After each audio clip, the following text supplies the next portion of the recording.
एक छोटे से गांव में एक पुरानी हवेली थी जिसे लोग भूतिया हवेली के नाम से जानते थे। उस हवेली में कोई भी जाने की हिम्मत नहीं करता था, क्योंकि कहा जाता था कि वहां एक बुरी आत्मा का साया था। गांव के बच्चों को इस हवेली से दूर रहने की हिदायत दी जाती थी। लेकिन एक दिन गांव के दो युवा राहुल और अरविंद ने इस हवेली के रहस्य को जानने का निर्णय लिया। वे साहसी थे और भूत प्रेत की कहानियों पर विश्वास नहीं करते थे। राहुल और अरविंद एक रात हवेली में दाखिल हुए।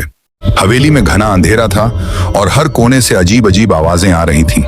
लेकिन उन्होंने हिम्मत नहीं हारी और हवेली के अंदर जाते गए। जैसे ही वे हवेली के गहरे हिस्से में पहुंचे, उन्होंने एक पुराना कमरा देखा जिसके दरवाजे पर एक भारी ताला था। ताला खोलते ही उनके सामने एक खौफनाक दृश्य उभरा। कमरे के बीचों बीच एक पुरानी दर्पण रखी हुई थी जिसमें एक बुरी आत्मा का निवास था। दर्पण के सामने एक पुरानी औरत की तस्वीर रखी थी जिसका चेहरा डरावना था।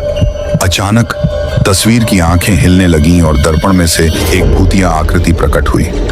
राहुल और अरविंद घबरा गए, लेकिन वह आत्मा उनसे कुछ कहना चाहती थी। उसने एक भयानक आवाज में कहा, मैं इस दर्पण में कैद हूं क्योंकि मैंने अपने जीवन में बहुत बुरे कर्म किए थे। मैं धन के लालच में अपने ही परिवार के लोगों को धोखा दिया और उनकी मौत का कारण बनी। मेरी आत्मा को मुक्ति नहीं मिली और अब मैं यहाँ फंसी हुई हूँ।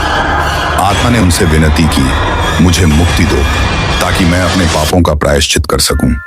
मेरे पीछे इस हवेली में जो धन छुपा है उसे गांव के गरीबों में बांट दो, यही मेरी आखिरी इच्छा है। राहुल और अरविंद ने आत्मा की बात मानी और हवेली में छुपे धन को गांव के गरीबों में बांट दिया। जैसे ही उन्होंने ऐसा किया, दर्पण टूट गया और आत्मा को मुक्ति मिली।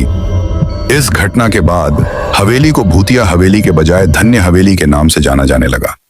गांव के लोग इस घटना से सीख लेते हुए यह समझ गए कि लालच और धोखा कभी किसी का भला नहीं कर सकता और जीवन में सच्चाई और ईमानदारी का ही महत्व है। लालच और धोखा अंत में बुरे परिणाम ही लाते हैं।